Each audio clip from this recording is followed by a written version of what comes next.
تو جی بچوں، اردو کے لیسن کا ٹائم ہوتا ہے۔ تمام بچوں کو میرا پیار بھرا سلام۔ میں ہوں آپ کی اردو کی ٹیچر ناہید۔ تو بیٹا آج ہم کریں گے مضمون نویسی۔ جیسا کہ مضمون نویسی کے تمام اصول میں پہلے آپ کو سمجھا چکی ہوں۔ مضمون لکھنے کے لیے سب سے پہلے تمہید ہوتی ہے، پھر نفس مضمون ہوتا ہے اور پھر ختم مضمون ہوتا ہے۔ تو سب سے پہلے جو تمہید ہوتی ہے اس میں آپ نے تعارف کروانا ہوتا ہے، نفس مضمون میں اس کے بارے میں تفصیل لکھنی ہوتی ہے، اور خاتمہ آپ نے بہت دلچسپ انداز میں کرنا ہوتا ہے اور تمام مضمون کو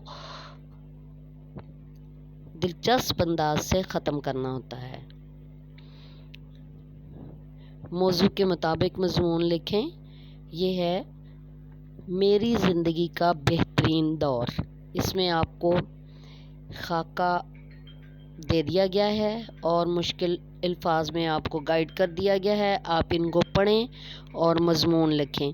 کم از کم 150 الفاظ پر مبنی مضمون لکھیں اور اس کے بعد مجھے سینڈ کریں اور میں آپ کو چیک کر کے واپس بھیج دوں گی، ٹھیک ہے؟ اپنا بہت سا خیال رکھیں اور کام کو وقت پر کریں۔